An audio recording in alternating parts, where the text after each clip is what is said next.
The day my own son looked me in the eyes and quietly said, "Dad, we can't help you anymore," I realized something had changed forever. I wasn't asking him for a new car or a vacation. I simply needed a little support until my pension arrived. He folded his arms and told me his family had too many expenses. I forced a smile, thanked him anyway, and walked toward the front door. Less than an hour later, my neighbor called and asked if I had seen the celebration across town. Curious, I drove there and froze.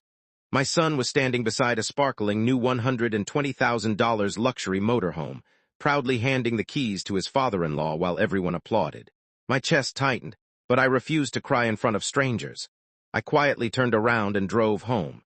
If you enjoy emotional family stories with unforgettable twists and meaningful life lessons, I'd truly appreciate you subscribing to Behind Dad. Before we continue, I'd also like to mention that the pictures shown throughout this video are creative visual dramatizations inspired by this story. They help tell this story, but are not real photographs from my family's life. My name is Robert Mitchell.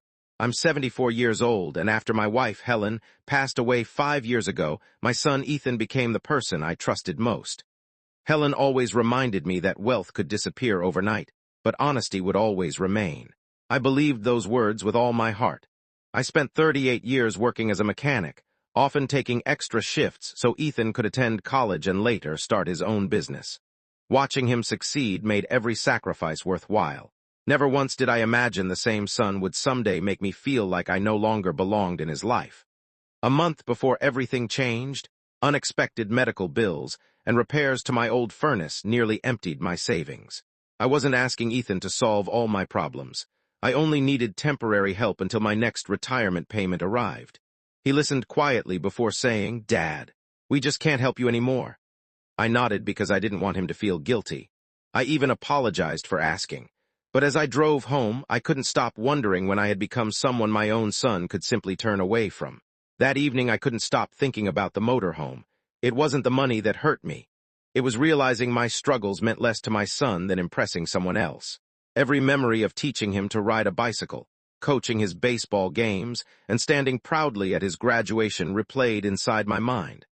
I kept asking myself where that little boy had gone. 7 days later, just before sunset, someone knocked softly on my front porch. Standing there was Ethan's father-in-law holding an old sealed envelope in trembling hands.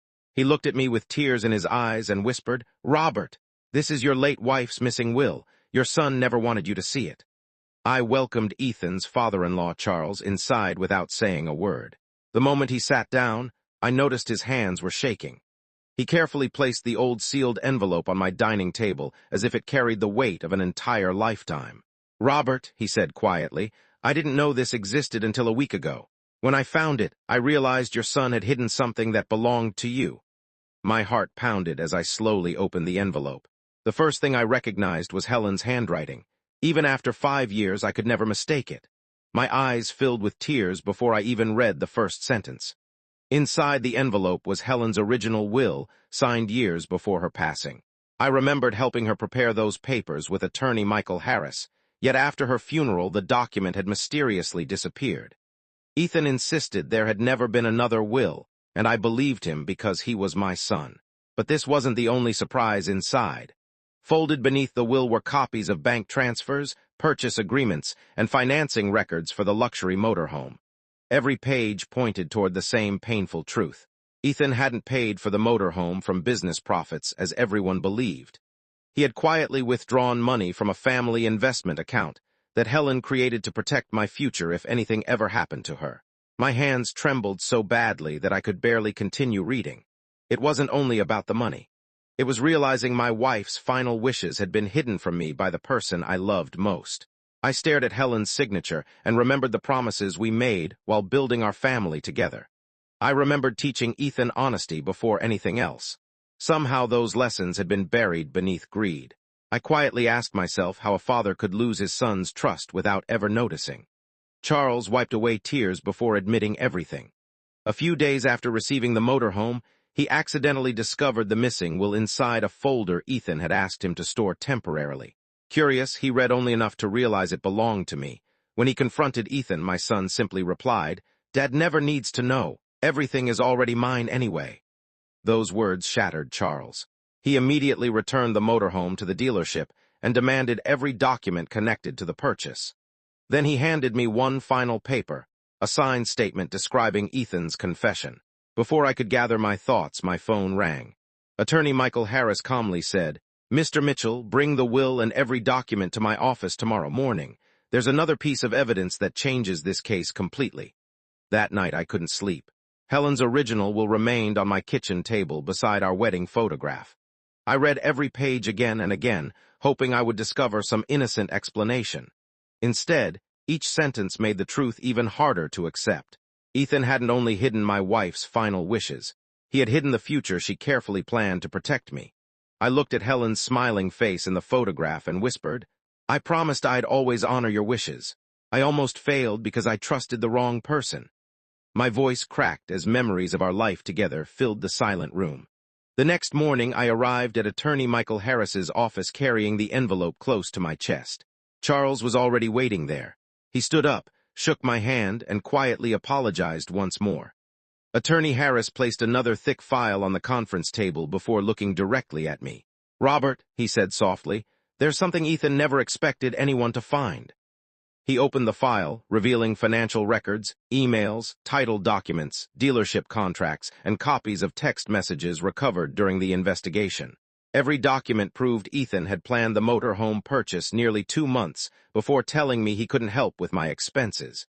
Even worse, he had transferred money from Helen's protected family trust into another account to hide where the funds originally came from. Then Attorney Harris carefully placed another sealed envelope in front of me. It contained a private handwritten letter from Helen that had been attached to her original will. My hands trembled as I unfolded it. She wrote that if anyone ever concealed her will or used family assets meant for my care to benefit themselves or someone else, that person would immediately lose every right to manage our estate until a court reviewed the matter. Her final sentence brought tears to my eyes. "A loving child protects a parent's future before rewarding anyone else's comfort." Even after her passing, Helen had still found a way to stand beside me.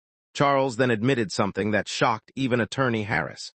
The evening Ethan proudly gave him the luxury motorhome, Charles had secretly recorded their conversation because such an expensive gift felt suspicious. On the recording, Ethan laughed and said, "Dad will never see Helen's real will. Once everything is transferred, it'll be too late." Hearing those words felt like my heart had stopped beating. The room became completely silent. Attorney Harris slowly closed the file before looking me in the eyes. "Tomorrow morning," he said, "Ethan believes he's coming here to finalize the estate. He has no idea the missing will has been found, the trust has been restored, and his own recorded confession is waiting for him. After tomorrow, nothing in his life will ever be the same." The next morning, I walked into Attorney Michael Harris's office with Helen's photograph in my jacket pocket and her original will held tightly in my hands. Ethan arrived a few minutes later wearing the same confident smile I had seen all my life. He hugged me and slid a folder across the table. "Dad, these are just the final estate papers," he said. "Once you sign them, everything will finally be settled." I looked into his eyes and remembered the little boy who used to run into my arms after every baseball game. I wanted to believe that boy was still somewhere inside him. But a father's love cannot erase the truth. Sometimes the hardest thing a parent must do is stop protecting the child who has stopped protecting them.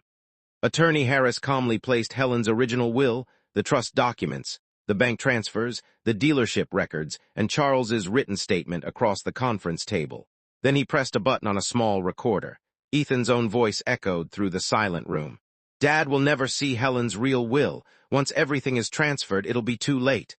Every word landed like a hammer. Ethan's face turned completely pale. He looked toward Charles, hoping he would deny everything. Instead, Charles quietly admitted he had already returned the $120,000 motorhome to the dealership the moment he learned where the money had come from. The trust funds had been restored, the missing will had been filed with the court, and investigators had already verified every document. Ethan slowly fell to his knees. Tears streamed down his face as he whispered, "Dad, I destroyed the trust you spent a lifetime building."